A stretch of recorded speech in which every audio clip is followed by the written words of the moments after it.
Assalamualaikum warahmatullahi wabarakatuh. Berjumpa dalam pembelajaran pendidikan Pancasila dan kewarganegaraan. Di masa pandemi COVID-19 ini, kita harus tetap patuh terhadap protokol kesehatan. Tetap belajar dari rumah, semangat belajar dari rumah. Bagi kalian yang sedang menonton video ini, apabila belum cuci tangan, silakan cuci tangan terlebih dahulu. Apabila sudah, silakan klik tombol subscribe, like, share, dan nyalakan lonceng notifikasi untuk mendapatkan informasi-informasi terbaru dari channel ini.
Sebelum pembelajaran ini dimulai, mari kita awali pembelajaran ini dengan berdoa.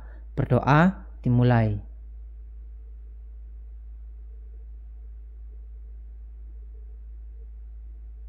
Selesai. Untuk pembelajaran hari ini kita akan melanjutkan materi Kedaulatan Negara Kesatuan Republik Indonesia. Submateri yang akan kita bahas adalah teori kedaulatan. Pada dasarnya, kedaulatan itu memiliki beberapa teori. Tetapi sebelum kita memasuki teori, masihkah kalian ingat dengan arti kedaulatan? Ya, kekuasaan tertinggi yang terdapat pada suatu negara. Beranjak pada teorinya, ternyata kedaulatan memiliki beberapa teori. Yang pertama, teori kedaulatan Tuhan. Kedua, teori kedaulatan raja. Ketiga, teori kedaulatan negara. Keempat, teori kedaulatan hukum. Dan yang terakhir adalah teori kedaulatan rakyat. Kira-kira untuk Indonesia menganut teori kedaulatan yang mana? Nanti akan kita bahas secara satu persatu. Pertama, teori kedaulatan Tuhan merupakan teori kedaulatan yang pertama dalam sejarah atau merupakan causa prima, yang mana Tuhan menjadi penyebab awal dari adanya teori ini. Teori ini menyatakan bahwa kekuasaan tinggi dalam negara berasal dari Tuhan. Ini artinya perintah dan kekuasaan pemimpin negara dianggap sama dengan yang diberikan oleh Tuhan. Jadi pemimpin suatu negara yang menganut teori kedaulatan Tuhan, maka perintah dan kekuasaan pemimpin negara tersebut dianggap sama dengan Tuhan.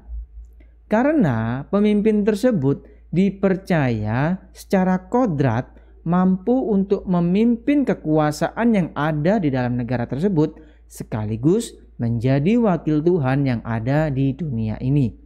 Kemudian untuk tokoh-tokohnya antara lain yang pertama Agustinus, kedua Thomas Aquino, ketiga Hegel, dan yang keempat Stahl.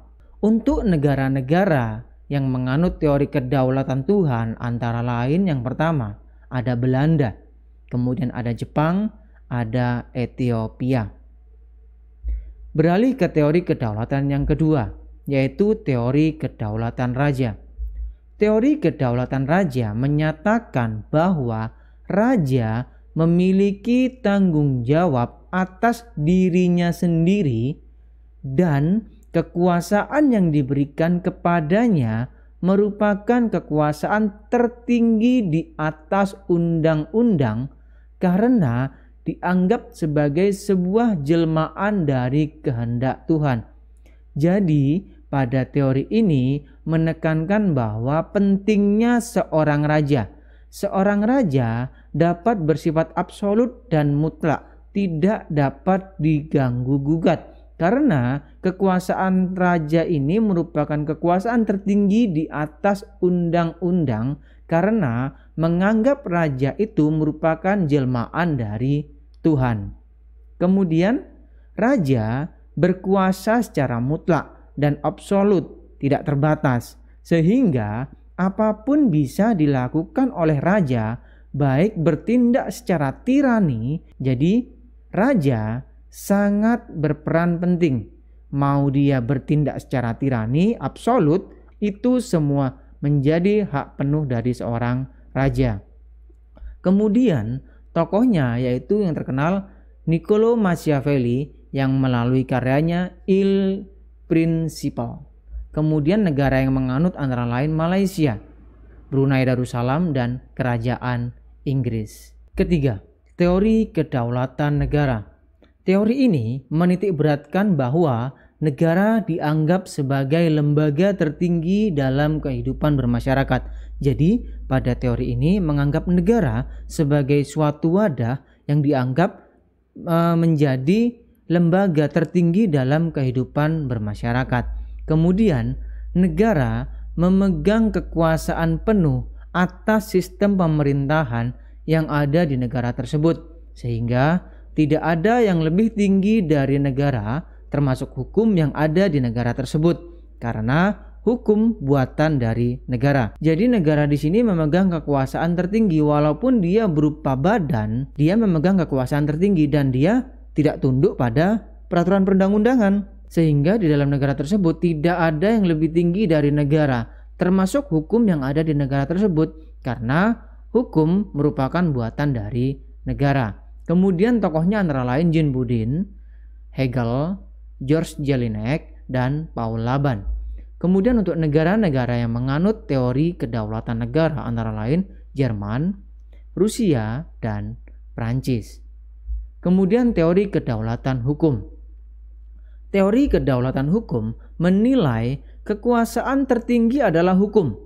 Hukum dijadikan panglima, di mana pemerintah mendapatkan kekuasaan dari hukum yang ada, baik tertulis maupun tidak tertulis, dari sumber rasa keadilan dan kesadaran hukum.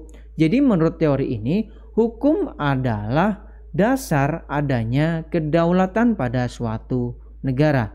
Hukum dijadikan panglima dalam penyelenggaraan teori kedaulatan ini. Kemudian hukum bertindak sebagai panglima dalam kehidupan bernegara, sehingga hukum harus ditegakkan serta penyelenggaraan negara harus dibatasi oleh hukum yang berlaku. Jadi jelas di sini ada payung hukumnya. Hukum menjadi panglima dalam kehidupan bernegara, sehingga hukum harus ditegakkan secara penuh dalam penyelenggaraan negara, sehingga kekuasaan yang ada harus dibatasi oleh hukum, sehingga tidak akan muncul yang namanya kekuasaan absolut.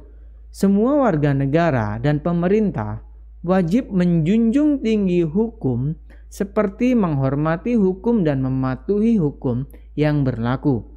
Pelanggaran terhadap hukum akan diberikan sanksi sesuai peraturan yang ada. Jadi jelas, hukumnya jelas dan sanksinya jelas bagi para pelanggarnya. Kemudian tokohnya antara lain Hugo de Groot, Krabbe, Immanuel Kant, dan Leon de Guit.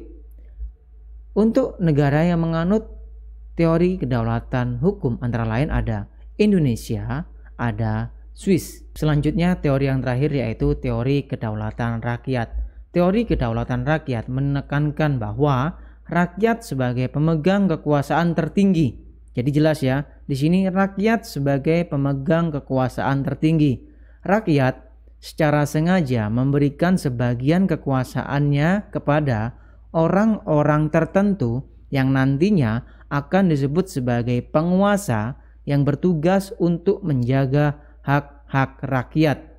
Sehingga teori ini menitik beratkan pada pemerintahan dari rakyat, oleh rakyat, dan untuk rakyat. Jadi jelas kekuasaan yang ada pada teori kedaulatan rakyat ini merupakan dari rakyat, asal-usulnya dari rakyat, yang mana nantinya mereka memberikan sebagian kekuasaannya kepada orang-orang tertentu yang dianggap mampu dan bisa untuk menjaga hak-hak rakyat.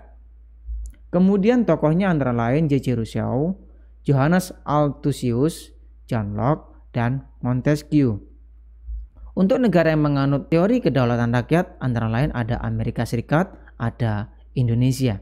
Nah, di sini ada yang menarik. Ternyata Indonesia menganut dua teori kedaulatan. Yang pertama, teori kedaulatan hukum. Yang kedua, teori kedaulatan rakyat. Coba kalian analisa mengapa Indonesia menganut dua teori kedaulatan.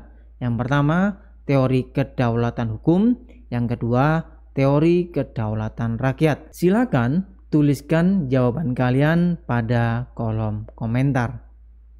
Kemudian masih membahas mengenai teori kedaulatan rakyat. Salah satu pendapat dari tokoh teori kedaulatan rakyat yaitu Montesquieu yang merupakan seorang ahli dari Prancis berpendapat bahwa agar kekuasaan dalam suatu negara tidak terpusat pada seseorang atau sentralistik, kekuasaan dalam suatu negara harus dibagi ke dalam tiga kekuasaan yang terpisah atau separated of power. Yang pertama adalah kekuasaan eksekutif. Kekuasaan eksekutif yaitu kekuasaan untuk melaksanakan peraturan perundang-undangan yang berlaku. Dalam hal ini ada presiden. Indonesia sudah memiliki 7 presiden semenjak tahun 1945. Kemudian yang kedua, kekuasaan legislatif, yaitu kekuasaan untuk membuat peraturan perundang-undangan dalam suatu negara. Jadi di sini ada DPR, Dewan Perwakilan Rakyat, dan Dewan Perwakilan Daerah. Kemudian yang ketiga, kekuasaan yudikatif. Kekuasaan yudikatif merupakan kekuasaan untuk menegakkan peraturan perundang-undangan yang berlaku apabila terjadi pelanggaran. Ada MK, Mahkamah Konstitusi, dan ada MA, Mahkamah Agung. Untuk pembelajaran hari ini cukup sampai di sini. Apabila ada yang tidak kalian pahami, silakan tuliskan pertanyaan kalian di kolom komentar. Kemudian silakan jawab pertanyaan yang sudah Pak Andi ajukan tadi. Tuliskan pertanyaan maupun jawaban kalian di kolom komentar. Terima kasih telah mengikuti pembelajaran hari ini. Pak Andi akhiri. Wassalamualaikum warahmatullahi wabarakatuh.